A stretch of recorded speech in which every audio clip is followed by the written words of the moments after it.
It is the Sports Fix here on Flow FM, and it's time for us now to have a look at what's going on in Hume Netball. A big round of matches, round 12 last weekend. Some very interesting results amongst them, and Carla Fletcher joins me on the line to help us go through them. G'day, Carla. Hey, Jason. How are you going? Very well, thank you. I see Osborne is still undefeated. Poor old Holbrook, no match for them. Any chance of anyone beating Osborne at the moment? They're flying.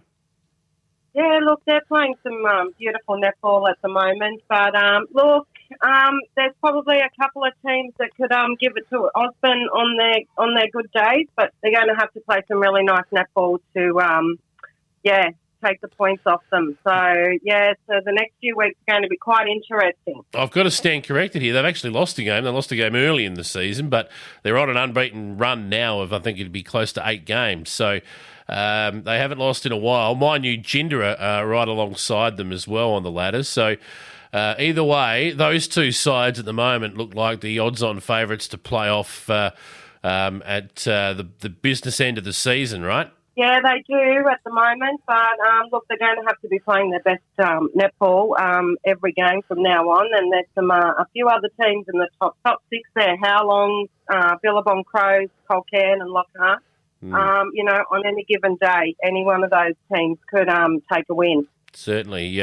I mentioned Jinder there, Tegan Vogel's team going beautifully at the moment. Too good for the Giants, 74-37, so another big win for the Bulldog girls who are there and thereabouts, knocking on the door. Maybe it's them that can knock off Osborne. Yeah, look, then, the Giants had a really tough game against Gindrum, and they had a bit of a slow start, but they picked up and they played a little bit better in the second half. Rory Colhagen, she had a really great first game in A grade. She stepped up from the 17s and really took her spot on the court. But Gindrum just kept fighting, and just kept going really well, and especially in the last quarter, they put on a massive display of goals, and despite the absence of key shooter Daria Brooks. And the awards for Giants were Rory Colhagen and Caitlin Mortier. All right. CDHBU, they beat Henty 50-32 to finally notch up their third win of the season. They were finally back at home, and they were quite excited to utilise their new club room facilities. And they had one of their best games of the year, and they were really pleased with their efforts, only going down by 15.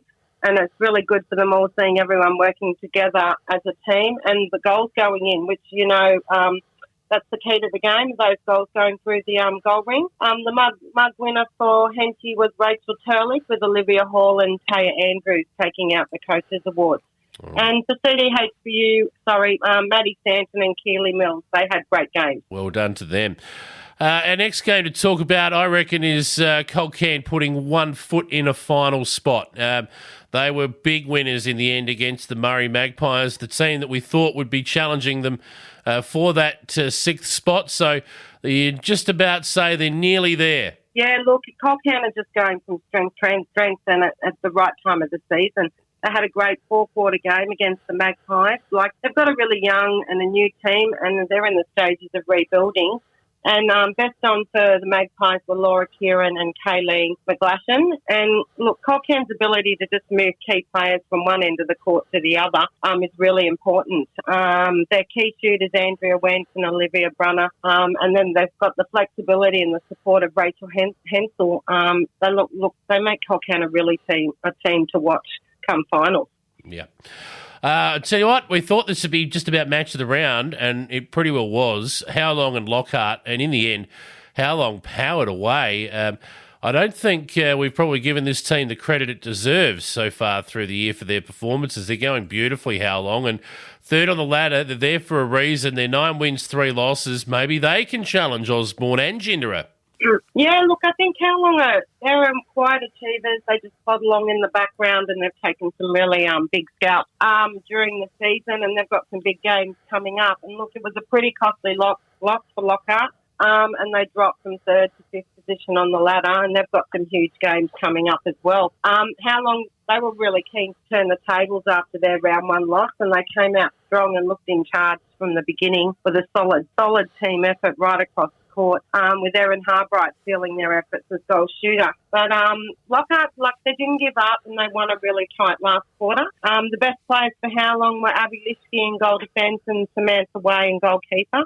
And Lockhart's Tegan Hannon and Emily McPherson had good games. But, yeah, you're right. How Long are really playing some beautiful netball. And I think the key to any win against any of the top 6 teams is that really good start, which How Long had on the weekend. Yep.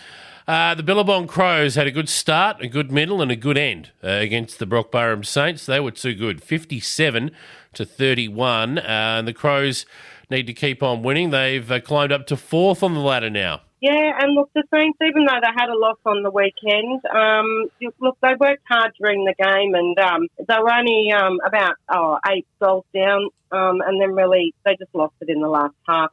And unfortunately, they couldn't keep up the momentum for the entire game. And their best players were Beck Livermore and Michaela Hawkins. And look, Crows captain Paige Maloney was strong in attack with Brooke Davies. I mean, her defensive pressure, she's a really key contributor to any of the Crows' wins. So they're playing some good netball as well. They certainly are. And that there is a wrap-up of what was round 12 of matches in Hume Netball. Carla, let's turn our attention to what's coming up, round 13. And, what have we got coming up? We've got a break. What are you guys doing this week? I'm not doing much this week. Just probably doing some jobs around the house. But I'm sure, look, I know there's a lot of families around Lockhart that have gone away for the weekend because it's school holidays, and having that break is just a timely time in the league. Get away and hopefully some people can get up into the warmth. But I hope everyone has a nice weekend off netball and enjoys doing whatever they're doing for the weekend. Absolutely. School holidays there at the moment, isn't it? So I'm sure there'll be plenty getting away and enjoying the week. Yeah, and it's been a beautiful week. The weather's been lovely the last few days and looks like it might continue. Not much wet weather for us down here. Oh, well, that's good to hear. You can hear the crops growing at the moment. And when we come back next week, we'll have a preview of matches for round 13, and there are some big games amongst them. Just to whet your appetite, what about Osborne and Lockhart? That's a big game. Gindera will take on Holbrook, who will be fighting tooth and nail for a final spot. And down the other end of the ladder, there's a couple of interesting ones as well. You've got the Brockburham crew taking on the Murray Magpies, and if the Magpies don't win that, that's a banana peel game, that one. They're just about cooked, I think. So some big games coming up for round 13 that we'll preview next week, Carla. Yep, I'm looking forward to that, Jason.